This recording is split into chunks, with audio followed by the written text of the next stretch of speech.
ایک دوسرے کو عزت دو، برداشت کرو۔ میرے نبی نے فرمایا بہترین مسلمان وہ ہے جو بیوی سے اچھا سلوک کرتا ہو، اور بیوی سے فرمایا میری شریعت میں سجدہ ہوتا تو بیوی سے کہتا خامند کو سجدہ کر۔ بہترین صدقہ اولاد کی تربیت ہے۔ پورا گھر میرے نبی نے نقشہ، ہر ایک کی قیمت بتائی۔ ماں تیرے قدموں تلے جنت، کہ کاش میری ماں زندہ ہوتی، تم دیکھتے میں کیا کرتا، میں عشاء کی نماز کے مصلی پر ہوتا، میں سورۃ فاتحہ پڑھ رہا ہوتا، ادھر سے آواز آتی میری ماں کی محمد، تو میں نماز توڑ کے کہتا لبیک اماں جان۔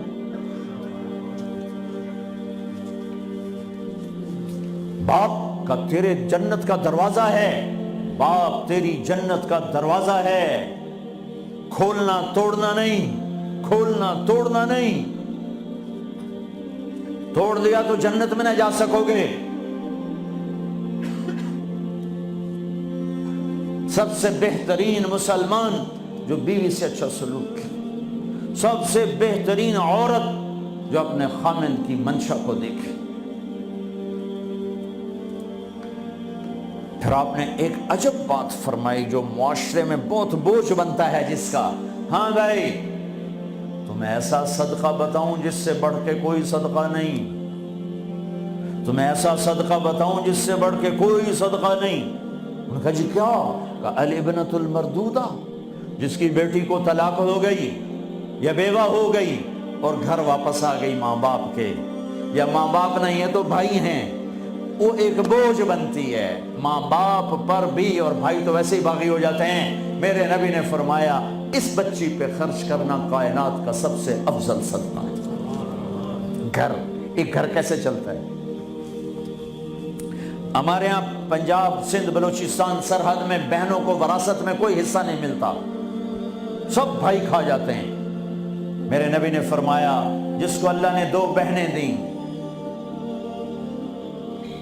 اس نے ان کا حق ادا کیا، شادی کی حق ادا کیا۔ ماں باپ کی وراثت میں سے ہوتا ہے، اگر میں نے کوئی خود کمایا ہے اس میں بہنوں کا حق نہیں، ماں باپ سے اگر 1 روپیہ بھی آیا ہے تقسیم کیا جائے گا۔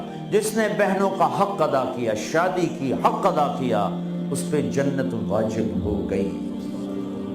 جس کو اللہ نے 3 بیٹیاں دی، اس نے ان کی ڈولی اٹھائی، وہ جنت میں میرے ساتھ یوں ہوگا۔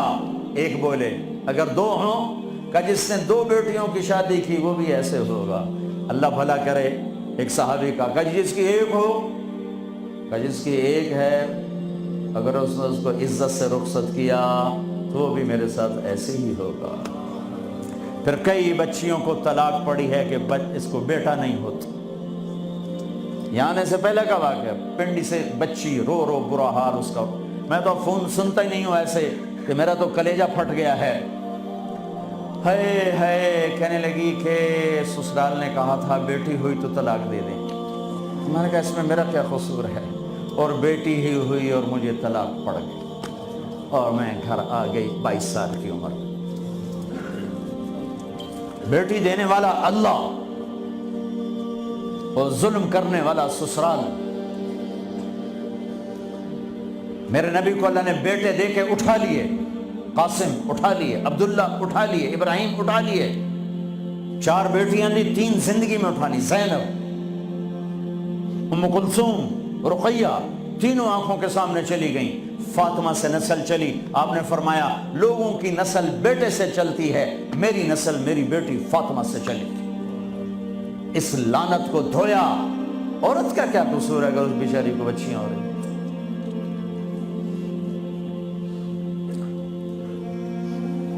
جس نے اپنی بہنوں کو حق ادا کیا، جس نے بیٹیوں کو ڈولے میں بٹھایا، ان کا حق ادا کیا، کہ جنت میں یوں ہو جائے گا۔ بہنوں کو دینا اتنا ضروری ہے، حرام ہو جاتی ہے روٹی۔ میں نے مولانا جمشید صاحب میرے استاد ہیں، میں نے ان سے تفسیر پڑھی۔ میں ایک دن شہد کی بوتل لے کر گیا، پرانی بات ہے 76-77۔ میں نے کہا حضرت یہ ہدیہ ہے۔ فرمایا کہاں سے لائے ہو؟ میں نے کہا میرے اپنے باپ ہے۔ فرمایا تیرے باپ نے اپنی بہنوں کو، تیرے باپ نے اپنی بہن یعنی میری پھوپھیوں کو، تیرے باپ نے اپنی بہنوں کو زمین میں سے حصہ دیا تھا؟